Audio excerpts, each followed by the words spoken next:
जैसा कि कहा जा रहा है, 31 दिसंबर तक इस कॉन्सेप्ट से जुड़े लोगों को कुछ महत्वपूर्ण बदलाव या परिणाम देखने को मिल सकते हैं।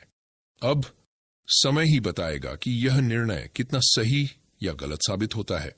इस बिजनेस के कॉन्सेप्ट के तहत कुछ लोगों का कहना है कि 10 दिसंबर को पे आउट मिलेगा, और वह भी कोई छोटा मोटा नहीं बल्कि एक जबरदस्त पे आउट होगा। यह सुनकर बहुत से लोगों को यह असंभव सा लग रहा है। कुछ लोग यह भी कह रहे हैं कि जब पे आउट देने का समय आएगा तो हो सकता है कि कुछ भारी शर्तें रख दी जाएं, जिन्हें पूरा करना शायद ही किसी के लिए संभव हो। अब यह सब कैसे और क्या होगा, यह तो दिसंबर के दूसरे सप्ताह में ही स्पष्ट होगा।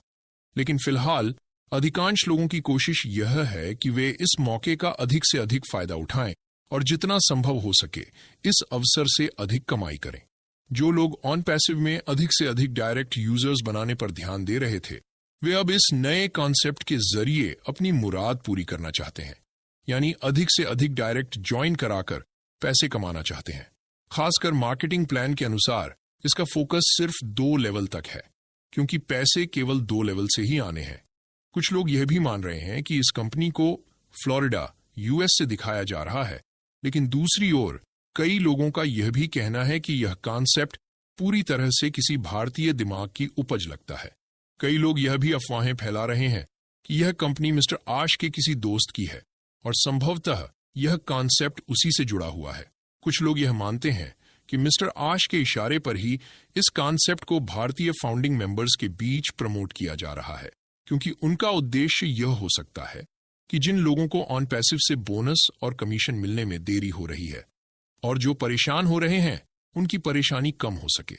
इस कॉन्सेप्ट के जरिए उन्हें कुछ पैसे मिल रहे होंगे, जिससे उनकी स्थिति थोड़ी बेहतर हो सकती है। इस दौरान वे ऑन पैसिव को पूरी तरह से तैयार कर सकते हैं और लॉन्च के लिए तैयार कर सकते हैं। अगर इस बात में सच्चाई है तो मिस्टर आश भी अपनी जगह पर सही हो सकते हैं, क्योंकि फाउंडिंग मेंबर्स को पैसे चाहिए और वे यह उम्मीद लगाए हुए हैं कि उन्हें किसी न किसी तरीके से आय मिल जाए। आखिरकार उम्मीद ही सबसे बड़ी ताकत होती है और इसी उम्मीद में लोग यह कदम उठाने को तैयार रहते हैं। विश्वास दिलाकर लोगों को ऑन पैसिव ज्वाइन कराया गया है और यह संदेश दिया गया है कि उन्हें किसी भी तरीके से, खासकर आसान तरीके से, ऑटोमेटिक रूप से कमा होना चाहिए। यह सोच शायद फाउंडिंग मेंबर्स के लिए प्रेरक रही है। अब यह सवाल उठता है कि क्या ये बातें सच हैं या सिर्फ अपना डायरेक्ट बढ़ाने के लिए अफवाहें फैलाई जा रही हैं।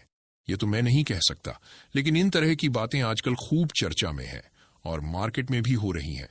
लोग तो अक्सर बहती गंगा में हाथ धोने की सोच के साथ कुछ अवसरों को अपनाते हैं। हालांकि इतना तो जरूर लगता है कि बिना किसी इंडिया के टॉप लीडर्स के इशारे के ऐसे यूट्यूबर्स, लीडर्स या फाउंडिंग मेंबर्स यह कदम नहीं उठाते। यह भी साफ है कि अगर कोई बड़ा नाम इसको प्रमोट कर रहा है तो यह कदम बहुत सोचा समझा होगा और इसका पीछे कुछ बड़ा कारण या योजना हो सकती है। आपका सवाल बहुत महत्वपूर्ण है। सही में, जो लोग हमेशा टॉप लीडर्स के सानिध्य में रहते हैं और उनकी बातों पर हर कदम उठाते हैं, वे बिना उनके आदेश या अनुमोदन के किसी अन्य कॉन्सेप्ट को खुलेआम प्रमोट नहीं कर सकते।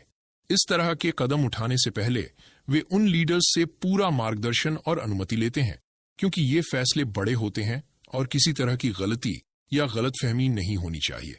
जहां तक आपके फाउंडिंग मित्रों का सवाल है, जो यह जानना चाहते हैं कि क्या यह कॉन्सेप्ट ज्वाइन करना सही रहेगा और क्या वाकई 10 दिसंबर को पे आउट मिलेगा, तो इस बारे में मैं भी कोई निश्चित जानकारी नहीं दे सकता। इसमें बहुत सारी अनिश्चितताएं हो सकती हैं, जैसे कि पे आउट टाइम, शर्तें और चुनौतियां, जो समय आने पर ही स्पष्ट हो सकती हैं। इसलिए इस बारे में कोई भी फैसला लेने से पहले पूरी जानकारी लेना और हर पहलू को समझना जरूरी है। यह बात सही है कि अगर कंपनी वायदे को पूरा करती है और 10 दिसंबर को पे आउट देती है तो यह वाकई किसी चमत्कार से कम नहीं होगा। ऐसा होने से निश्चित रूप से लोगों का विश्वास और उत्साह बढ़ेगा। लेकिन अगर ऐसा नहीं हो सका तो ये मान सकते हैं कि यह सिर्फ कुछ शातिर दिमाग वाले लोगों की योजना थी, जिन्होंने बाजार से पैसे बटोरने का प्रयास किया। जहां तक $20 की बात है, यह रकम आज के दौर में कुछ भी नहीं लगती, खासकर अगर कोई 77 या 18,800 का भी रिस्क नहीं ले सकता। ऐसे लोग अपनी जिंदगी में कुछ बड़ा हासिल नहीं कर सकते।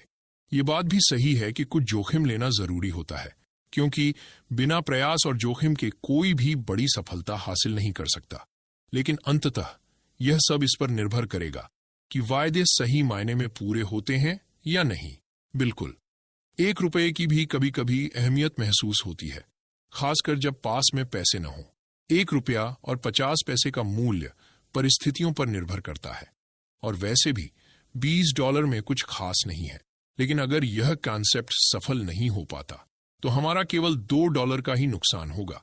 हालांकि यदि यह नहीं चलता तो उस कंपनी के मालिक को करोड़ों डॉलर्स मिल सकते हैं, क्योंकि उनका फायदा इस प्रक्रिया से बहुत बड़ा हो सकता है। लेकिन एक बात तो पक्की है, यहां महीनों या सालों तक इंतजार करने की बात नहीं है। अगले सप्ताह ही हमें सब कुछ स्पष्ट हो जाएगा कि यह सच है या सिर्फ एक फंसाने वाली योजना। जो लोग इस कॉन्सेप्ट को ज्वाइन करने का सोच रहे हैं, उनके लिए यह समय बहुत अहम होगा। आने वाले दिनों में ही सब कुछ साफ हो जाएगा कि इस कॉन्सेप्ट में कितनी सच्चाई है और क्या यह वाकई काम करेगा या नहीं।